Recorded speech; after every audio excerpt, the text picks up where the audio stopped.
So this morning, the question is asked, will Benjamin Netanyahu follow through on annexation? At least that's how the Jerusalem Post puts it. The real question is, will Netanyahu follow through on applying sovereignty? And as I've pointed out in several articles, that Benjamin Netanyahu has repeatedly blocked any sort of sovereignty towards the Jordan Valley and Judea and Samaria in the past. Now, we'll read this article by Herb Kainon. Up until May the 17th, when a new government was sworn into office based upon a cumbersome coalition agreement drawn up between Likud, blue and white parties, July 1st had no particular significance. But once the government was sworn in and coalition agreement went into effect, that day suddenly became imbued with all kinds of consequence. Because that is the day from which Prime Minister Benjamin Netanyahu, after consulting with the alternate Prime Minister Benny Gantz, getting the full consent of the Americans,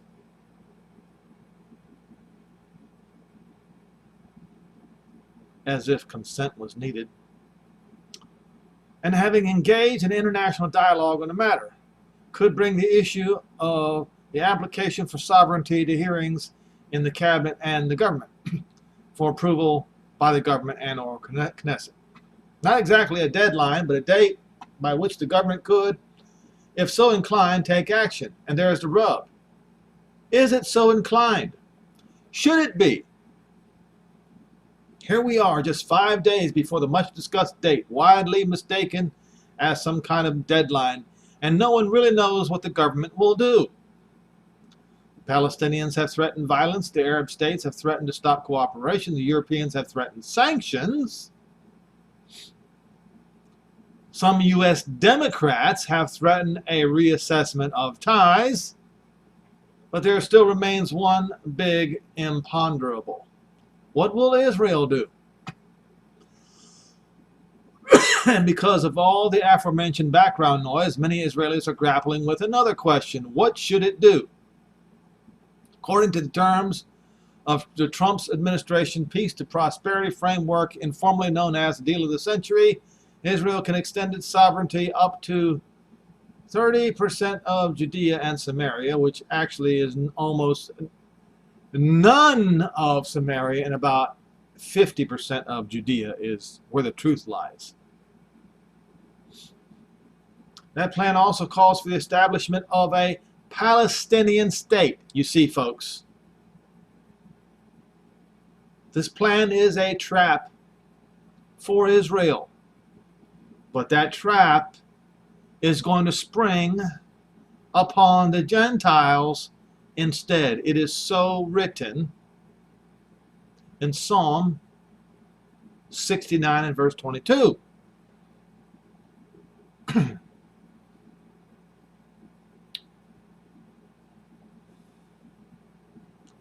Calls for the establishment of a Palestinian state on the remaining 70% of Judea and Samaria, almost all of Samaria, and the other 50% of Judea, plus on land inside sovereign Israel that will be swapped to bring the area of a Palestinian state up to what constituted Judea and Samaria before the Six-Day War. What? Folks, this is treachery beyond belief. It is pure wickedness. Now, for those in favor of what has generally become known as annexation, though some argue that it is an improper use of term, since a country can annex only land that was part of another country.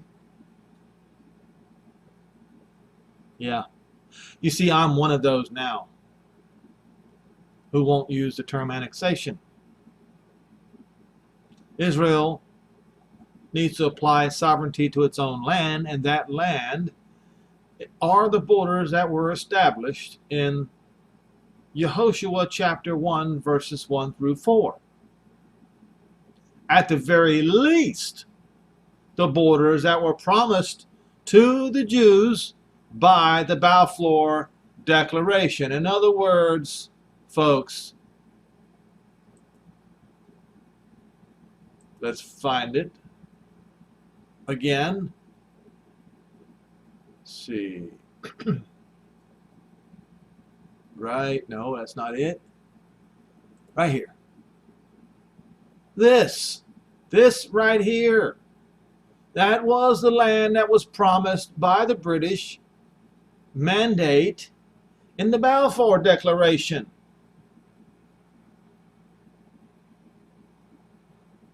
There's no dispute here. Israel is to apply sovereignty to all of this land. And then it's going to annex some more. All right. Let's get out of here and go back.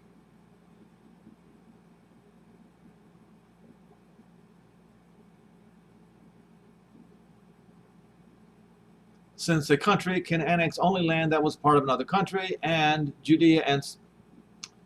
Wow. Really? Come on. This is... The folks at Jerusalem Post need to fix their website.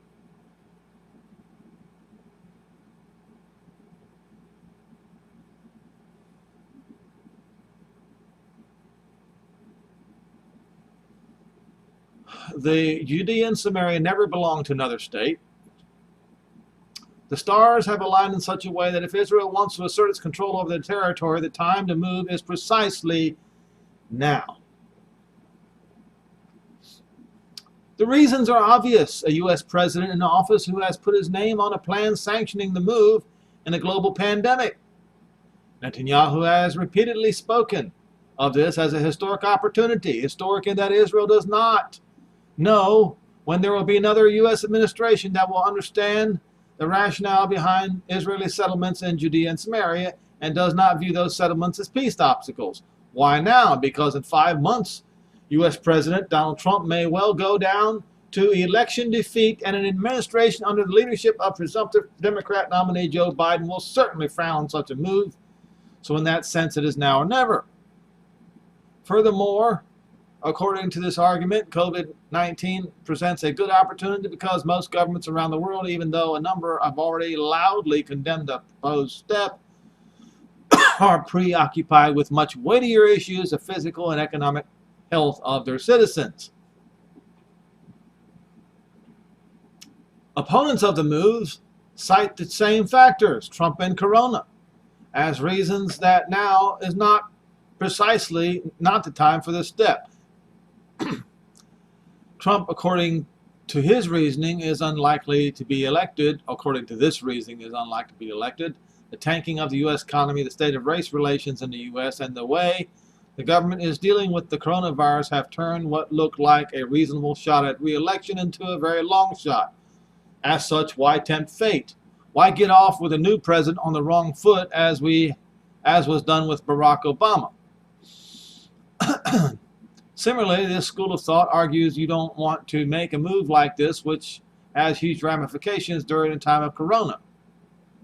Even if the worst case scenarios from the move materialize and there is widespread rioting in Judea and Samaria and rockets flying from Gaza, Israel may be forced to respond with tough military measures, perhaps even necessitating mobilizing the reserves. Thus would place an initial strain on the economy already moaning under the weight of COVID-19. Pros. Why do it at all? Israel has controlled Judea and Samaria since 1967.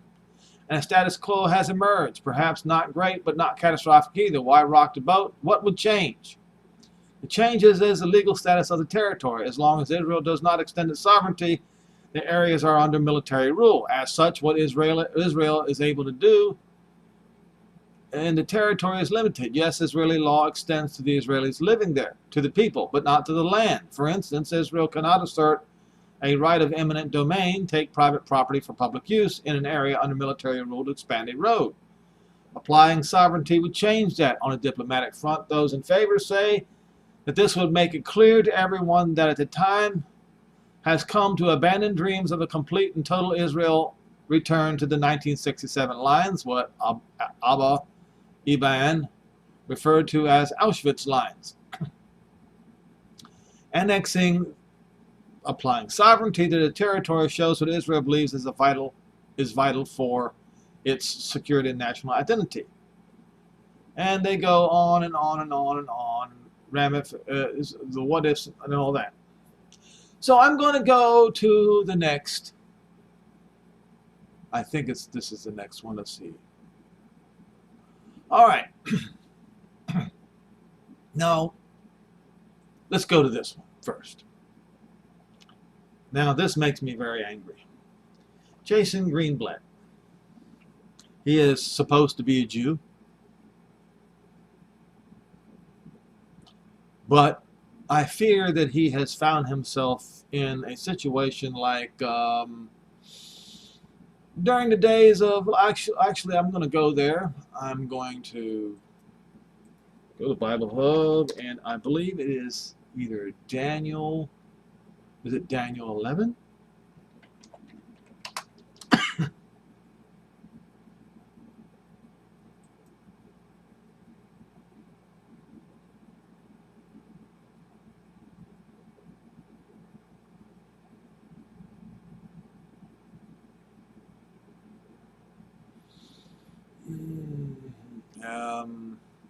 Flatteries. I gotta look up. Oh, here we go. The tyranny of the Western king. For the ships of Chittim shall come against him. Therefore he will be grieved and return and have indignation against the holy covenant. Who was this man? Antiochus IV.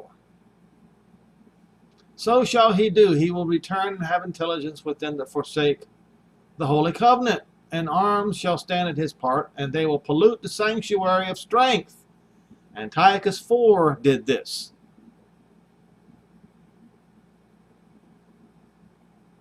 Antiochus IV polluted the sanctuary with swine's flesh offered to Zeus, who Jesus is named after, and shall take away the daily sacrifice, and they shall place the abomination that makes desolate. Now, this happened again. Titus, the son of Vespasian, also did this.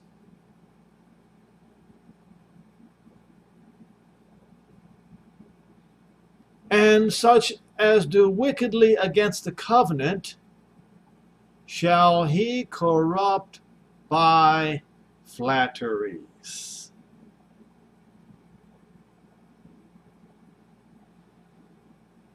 All right. We'll stop right here. And we'll go to this particular article. Jason Greenblatt to the Israeli right, don't fear the Palestinian state. Really, Jason Greenblatt? Jason Greenblatt, by your own words, you fit the description of this. And such as do wickedly, that's among the Jews, against the covenant. How do they do wickedly against the covenant nowadays? Because you see, the new covenant has already been partially implemented, but it must be completely implemented as prescribed by the words of Jeremiah chapter 31. And it begins with Samaria. I believe it's in verse 5. Yeah. Samaria. goes to the Jews.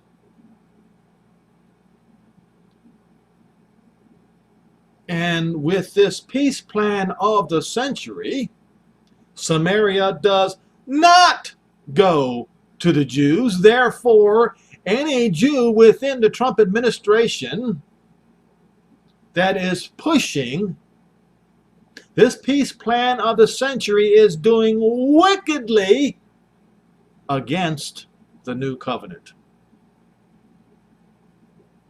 Why? Because this leader has corrupted these Jews around him, including his own son-in-law, with flatteries.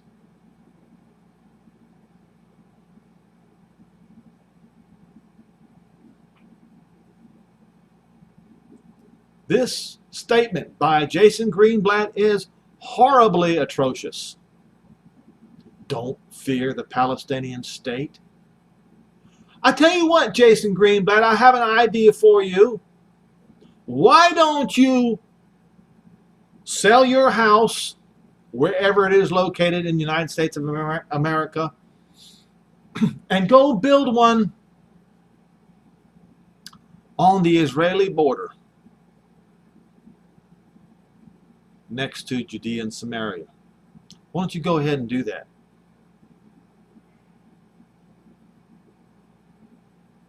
And then tell yourself that you shouldn't fear the Palestinian state.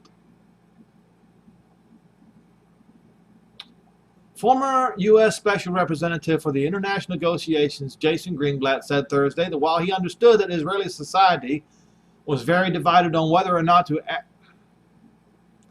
apply sovereignty to Judea and Samaria, they ought to first of all be grateful to U.S. President Donald Trump. Why?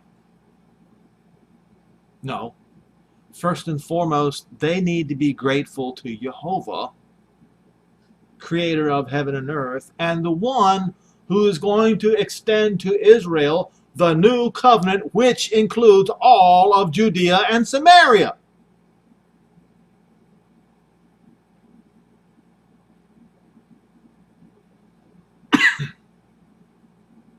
Thankful to Donald Trump as if he is some sort of a god? He is not. He is just a man, as he will find out shortly.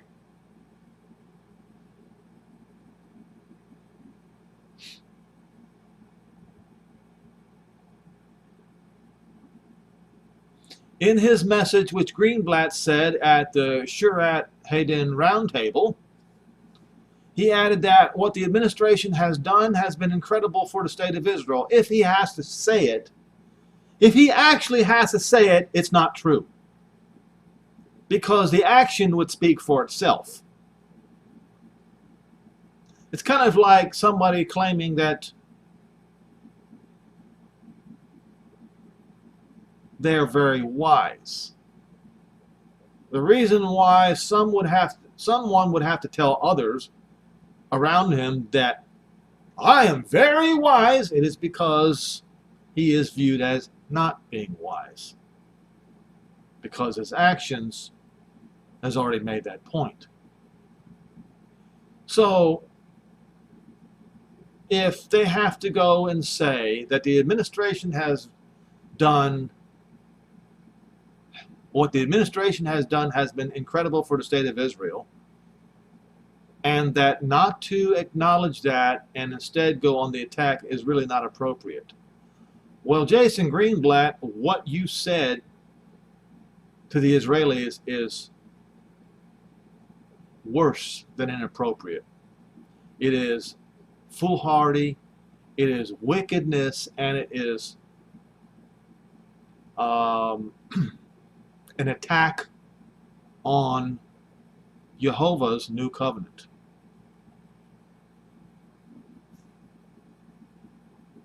So he says, if we didn't go far enough in guaranteeing Israel's security, I would like to hear from them where we fell short and how we can improve it. This is the reason why I say to Jason Greenblatt, go sell your house and build you one just like it in Israel, since I'm pretty sure they would accept you since you are a Jew. Why don't you build it right next to Gaza? How about that? Or, yeah, right next to Judea and Samaria. I dare you. I dare you. You won't do it. You see, your actions speak louder than your words, Jason Greenblatt. Or your lack of action. So,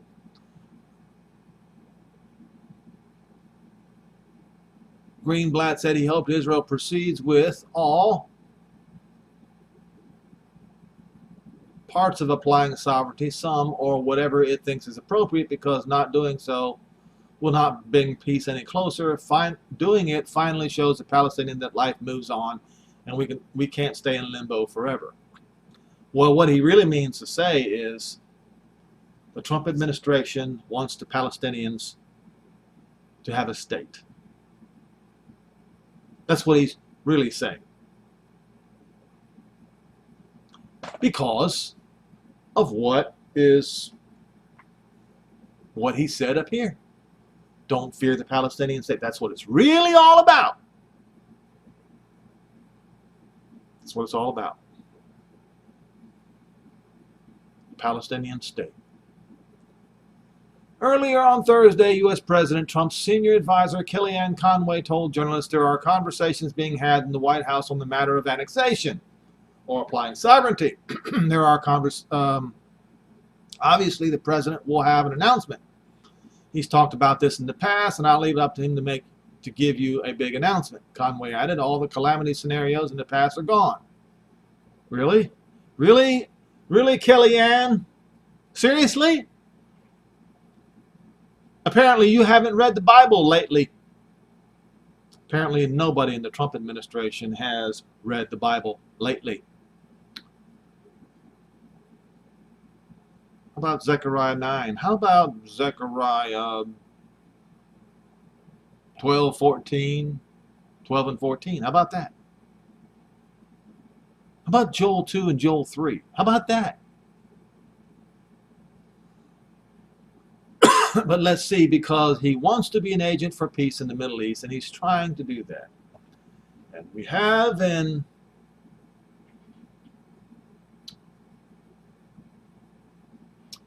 Psalm 69, verse 22,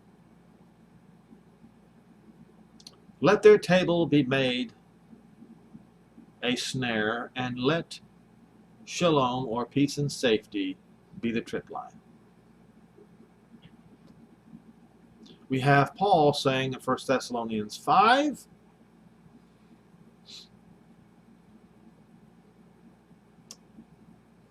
brethren, you know perfectly well concerning the times and the seasons, that the day of Jehovah's wrath so comes as a thief in the night.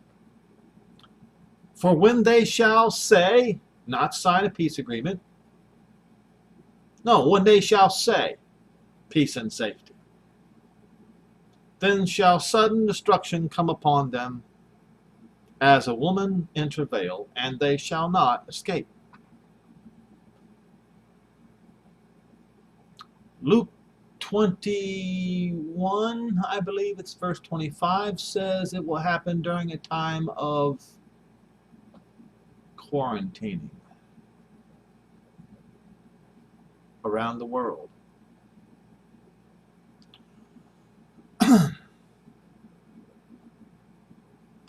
All right, let's go. So I'm done with that one. So now what? So this is what Benjamin Netanyahu has agreed to. 2 or 3 settlement blocks, that's it. He never was for applying sovereignty, folks, never. And this is proof. Ramallah officials tell TV network message conveyed via Jordan said Jerusalem no longer planning to annex or apply sovereignty to the Jordan Valley. Even though, and we'll see if this is accurate or not, even though Benjamin Netanyahu promised that he would. And he promised that he would do it, apply sovereignty to the Jordan Valley and 30% of Judea and Samaria on July the 1st. We're going to find out the truth on July the 1st, but it's starting to look like he's back to his old ways. Israel has conveyed a message to the Palestinian Authority President Mahmoud Abbas that its annexation plans, sovereignty plans, have been greatly reduced, will no longer apply to the Jordan Valley, and will be limited to only 2 or 3 settlement blocks, Channel 12 reported Friday, citing a senior official in Ramallah. All right. We shall see if this is true.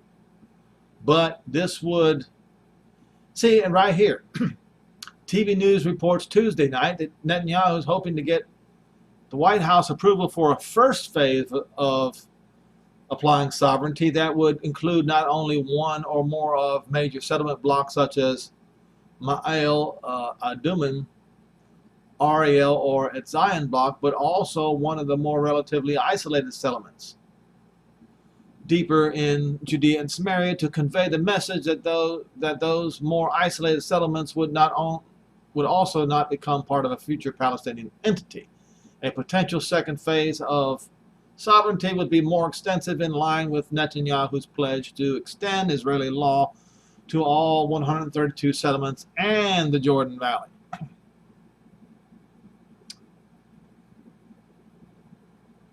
Folks, do you see why Israel needs its Moshiach?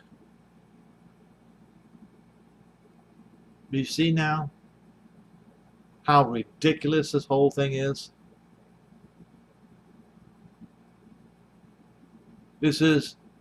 What's happening here is utter foolishness.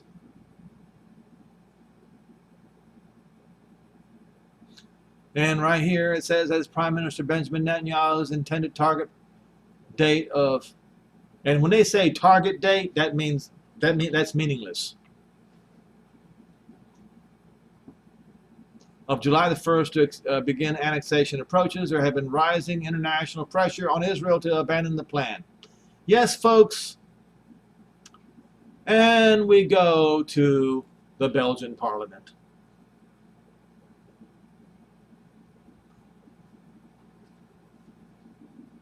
Belgian Parliament calls for sanctions against Israel if annexation or if sovereignty goes ahead. Sanctions, huh?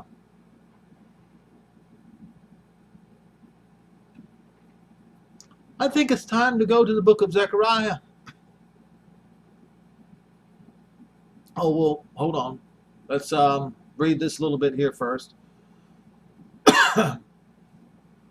Resolution urging creation of list of efficient countermeasures passes with huge majority. Second motion urging government to recognize Palestinian state postponed for 2 weeks. You see what's going on here? The world is planning on forcing a Palestinian state down Israel's throat, no matter what, and the United States is involved in this.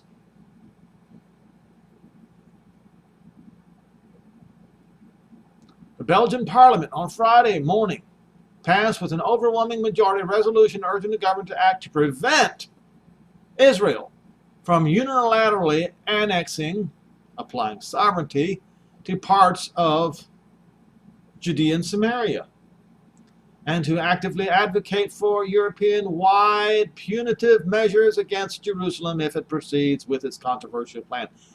What kind of punitive measurements, oh Christian Europe? I think I know.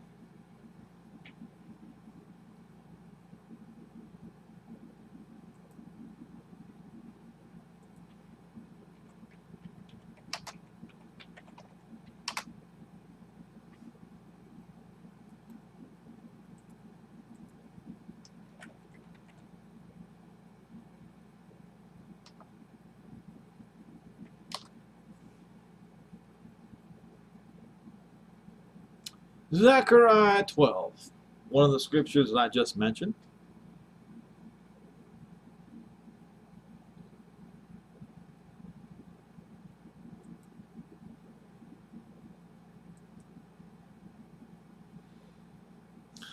The burden of the word of Jehovah, not the Lord, Jehovah, learn it. For Israel, says Jehovah, which stretched forth the heavens and laid the foundation of the earth and formed the spirit of man within him. Look, I will make Jerusalem a cup of trembling for all the people round about. Who are all the people round about? Well, to the north you have Turkey, Armenia, Russia, etc. To the east you have Syria, Iraq, Iran. To the south you have Egypt, Ethiopia, Libya, etc. And to the west, what do you have? If you said Europe, you answered correctly.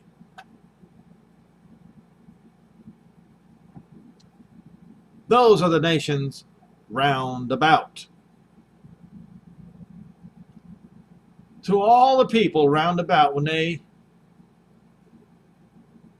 siege both against Judah and against Jerusalem. All. And what do sieges usually start with? Sanctions. Let's go look up the word sanction. We'll find out what it means.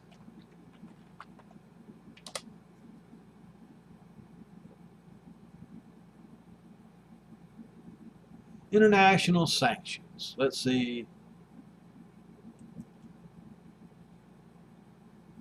Are political and economic decisions that are part of a diplomatic effort by countries, multilateral or regional organizations against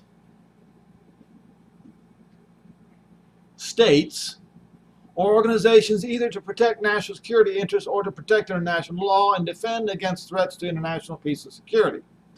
These decisions principally include the temporary imposition on a target of economic trade. That's a siege, folks.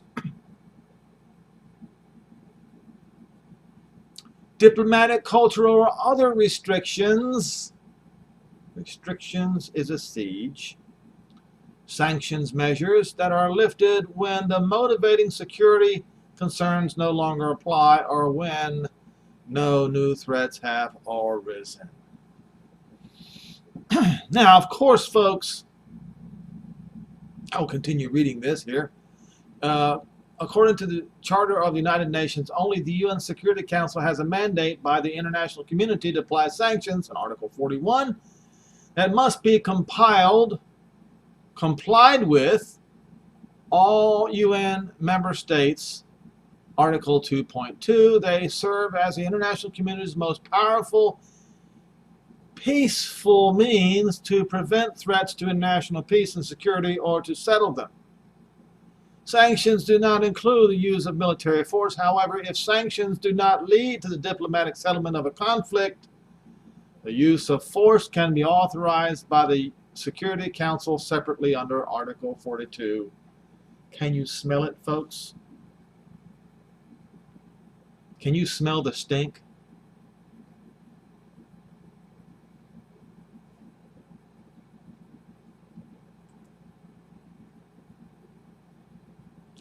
On that day, he's going to set Jerusalem as a burdensome stone.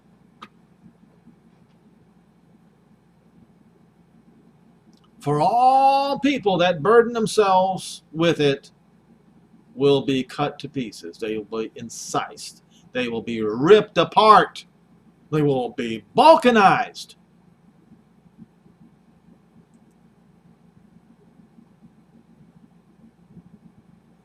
Make many cuts, severely injured. They will be balkanized, folks.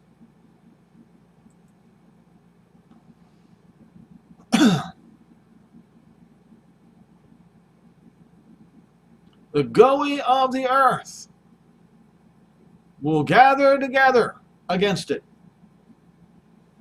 And that day, says Jehovah, I will smite every, it says horse, but the word is actually crane. And what does it mean?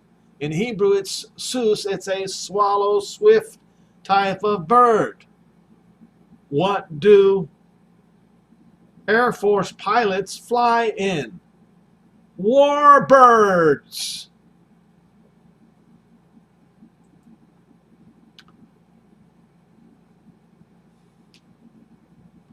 Smite every warbird of the people with blindness, cause their instrument panels to go blank,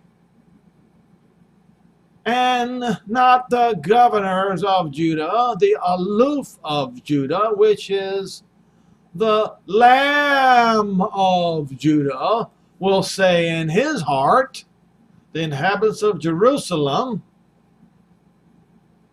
will be strong in Jehovah of hosts, their Elohim.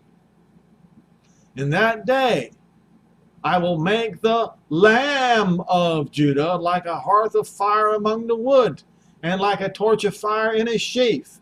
And he will devour all the people round about. On the right hand, Iran, Iraq, Syria. And on the left hand, that would be all of Europe. Or you could flip it. It's the same thing. And Jerusalem will once again be inhabited in her own place, even in East Jerusalem, the city of David. So as we just read on Wikipedia,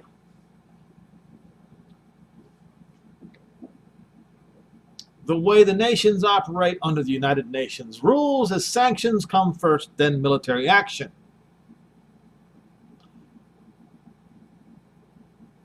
Okay? So let's look up the word siege. Entrenchment, siege, enclosure.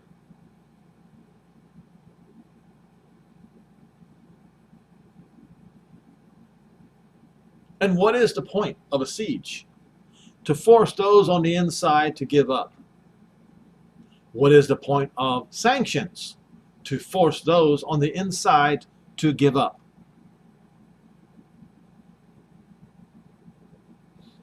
All right?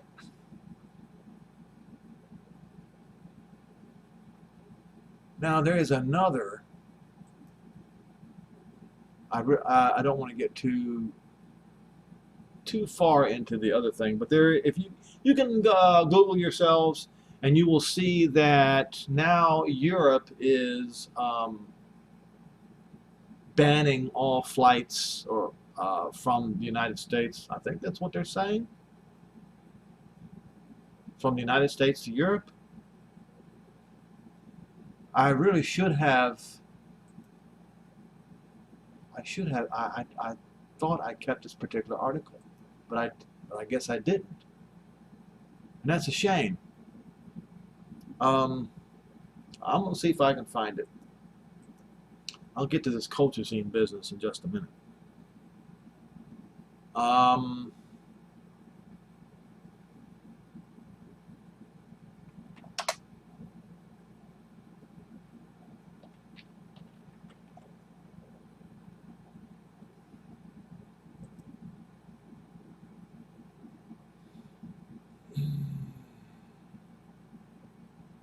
Well, you can see the headlines in New York Times. EU may ban travel from U.S. as it reopening borders. But there was a really good article that I don't think that I'm going to find now. It's too bad concerning this. But for those of you who thought that the coronavirus was going away, well, guess what? I guess not. So I'm going to go ahead and go to this Culture Zine article. And I I believe it was on the 24th. What is today? 26th. It was on the 24th on Jerusalem Post that doctors in Israel found out that colchicine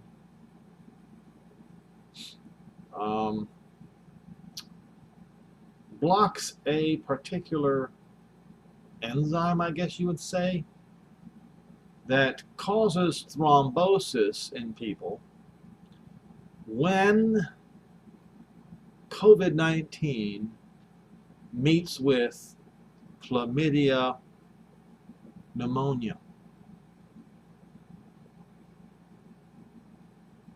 So I'm going to go ahead and read this article and give you a little information about this.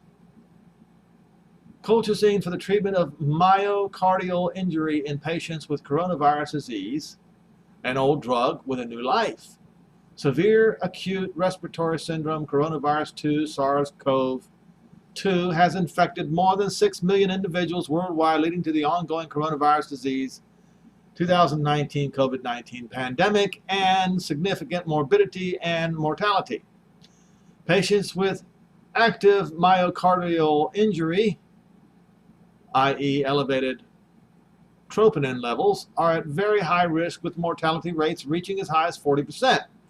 In particular, the subset of patients with evidence of myocardial injury and underlying cardiovascular disease are at an exceedingly high risk, with mortality rates of nearly 70%. While several mechanisms have been postulated how SARS-CoV-2 may damage the lungs, hearts, and other organs, indirect damage from innate cellular and or humoral immune responses include a severe cytokine storm is a leading hypothesis supported by numerous studies reported significantly elevated inflammatory biomarkers in patients with COVID-19. Despite global efforts to identify effective therapies to combat COVID-19, to date there remain limited options supported by random clinical trial RCT data. In addition to antiviral agents, many novel anti-inflammatory agents, including interleukins 1 and 6, granulocyte, macrophage colony stimulating factor, and CC motif, chemokine receptors 5 inhibitors are being investigated in patients with COVID-19. However, many of these agents require intravenous administration in hospital, are very expensive, do not have proven safety profiles, and are not widely available. Colchicine is an old anti-inflammatory drug derived from Colchicum autumnal that was used for joint swelling as early as 2000 BCE. Well, imagine that, right? Let's continue. And was first used to treat gout in the 6th century. It was initially approved by the U.S. Food and Drug Administration in October 2009 for the treatment of gout and familial Mediterranean fever. Colchicine is a microtubule polymerization inhibitor and inhibitor of interleukins 1 and 6, granulocyte, macrophage, colony stimulating factor, and the nucleotide binding oligomerization, leucine-rich repeat, and pyrine domain, NLRP3, inflammasome make it a potent anti-inflammatory agent. More recently, colchicine's use in various cardiovascular conditions have been reported, including in the treatment of acute and recurrent pericarditis and post-cardiotomy syndrome, and for the reduction of major adverse cardiovascular events after acute myocardial infarctions. Although dose adjustment are required for certain comorbidities and concomitant drugs, colchicine is well established, safe, cost-effective, widely available, and orally administered, making it an attractive potential therapeutic option for patients with COVID-19. Indeed, colchicine would be an important addition to the frontline therapeutic COVID-19 resources accessible to patients, even in resource-poor regions where costly and/or experimental treatments may not be available. All right, I think I've read enough of that. So, how do you find it? And you see, colchicine is, you can only get by prescription. But it comes from, let's look up what colchicine comes from.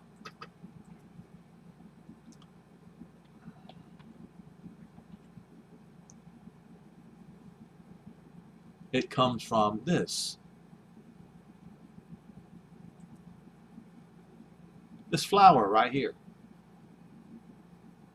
Now, it's poisonous. However, in tiny, tiny, tiny doses, it does major things for the human body. You see, eating too much is also poisonous, isn't it? Too much of anything is bad for you, isn't it? Well, you only need just a tiny little bit of this flower. The common names: autumn crocus, meadow saffron, and naked lady may be applied to the whole genus. On to many of its species they refer to as the naked crocus-like flowers that appear in late summer or autumn, long before the strap-like foliage which appears in spring. Now, the whole part of the flower, the whole part of this plant, has this particular element in it, colchicum. Now, before you start going and grabbing these wherever you can find them and start chewing on them, be warned that you do so at your own peril. All right? But you can get it on Amazon, right here. All right? And that's all I'm going to say about it. You see, YouTube loves to delete videos that point out to these simple, helpful,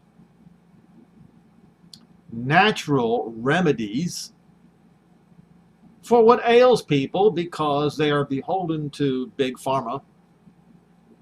Big Pharma is nothing but a huge conglomerate of sorcerers practicing witchcraft, costing the lives of millions and millions of humans. And that's all I've got to say about that. Use good judgment. Educate yourself. Don't listen to the common themes that you hear, because they're always wrong. Just like my dad used to say, the majority is always wrong. I use a slightly different approach to that, and that is conventional wisdom is always wrong. I think that's all I have here, folks. But Europe is getting ready to prepare a siege against Israel if they dare to apply sovereignty to one single settlement. They just can't wait to lay their hands on Israel once again. They can't wait to lay their hands on the Jews once again and commit the sin of Antiochus IV, as many Roman emperors have done, including, let's see, Nero, Vespasian, Titus, Hadrian, and numerous other kings at the Vatican have done. They just can't wait to lay their hand on Israel once again in their unrighteous indignation. But Jehovah's hand is going to be laid upon them, and they will be flattened. So get ready. They're preparing a siege against Judah and Jerusalem.